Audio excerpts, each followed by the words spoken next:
Hello, we are group number one. We decided to talk about the Sony Pictures data breach that happened back in 2014. We are Dana Archer, Kristen Newell, and Tyler Willis.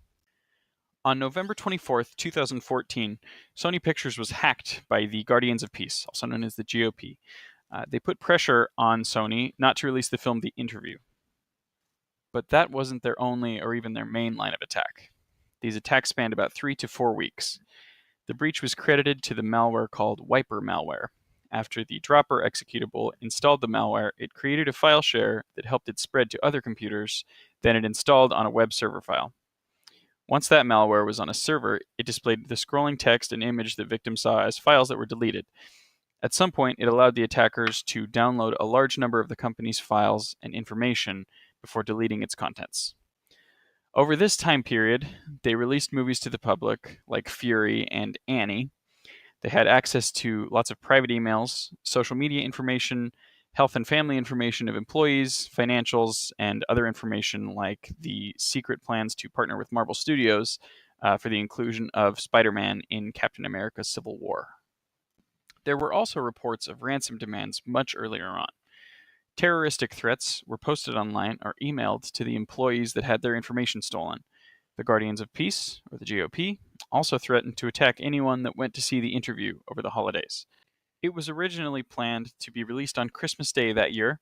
However, Sony ultimately pulled the movie. Wheeler Winston Dixon, a film historian, said, "This brings all the workings of the studio into the public, and it's not a pretty picture. The studios have to realize there is really no such thing as privacy." Now, how exactly was Sony vulnerable to an attack? Well, first of all, disgruntled employees knew the system and they knew how to get back into it.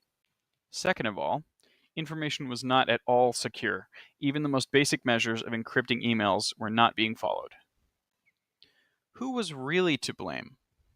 US government officials stated early on that they believed North Korea was involved in the hacking.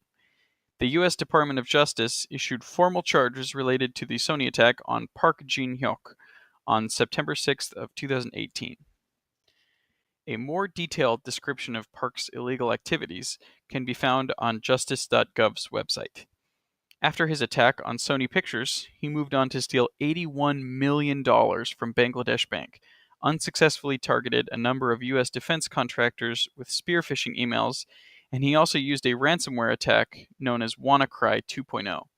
This has infected hundreds of thousands of computers around the world, causing extensive damage, including significantly impacting the UK's National Health Service. Impact on Sony Pictures. While Sony said in an earnings report that the hack would cost $15 million in investigation and remediation costs for the quarter to December 31st, Senior General Manager Kazuhiko Takeda said in 2015 that the figure would be closer to $35 million for the full fiscal year through March 31st. A spokesman at Sony Tokyo headquarters said later via email, "The figure primarily covers costs such as those associated with restoring our financial and IT systems." But the costs don't stop there. A civil suit was filed by the employees affected against Sony Pictures. Under the terms of the settlement, Sony will pay up to $2.5 million, or $10,000 per person, to the current and former employees who are confirmed to have had their identity stolen because of the hack. A further $2 million, or $1,000 per person, will be used to reimburse them for any protective measures they took after the attack.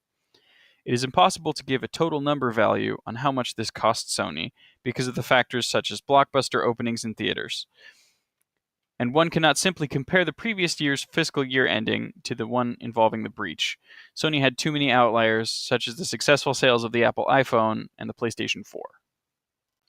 What can our company learn from Sony's attack so that we can make sure our media company is more secure?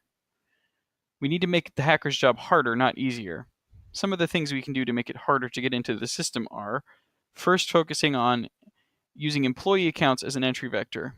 To do this, we must have employee multi-factor authentication, building security, limiting of access, and encryption of confidential data. Second, all network VLANs need to be set up to separate confidential and non-confidential work groups. Finally, all work areas should be secured with codes or badges to prevent unauthorized entry. Access given to users should be the minimum required to complete their job tasks and no more. Group policies should be implemented to prevent unauthorized users from making systemic changes. We need to be sure our employees are trained in using multi-factor authentication and data encryption tools when working on both confidential and day-to-day projects. Passwords should never be shared or sent in plaintext format in unencrypted emails. Employees who work in roles where they have access to confidential information should be trained in how to handle it correctly. Alert systems should be put in place to monitor network and gateway traffic, file transfers, and other system and server activity. Backups should be made regularly and stored off-site in a secure location.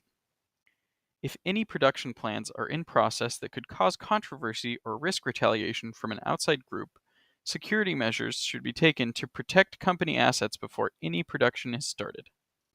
Learn from others' mistakes. Our IT team should monitor what is happening with other security breaches and learn from the tactics and attack vectors to prevent them from being used against us. How can we plan and prepare now? Sony Pictures did not plan or prepare for a data breach of the magnitude that they were hit with. There were holes in their security, and it resulted in both data and financial losses for the company. We need to evaluate our security and training and make any needed changes to ensure that our company and employees are not affected in a similar manner. We should attempt to avoid being a target, but also plan for both prevention and mitigation in case an attack comes anyway.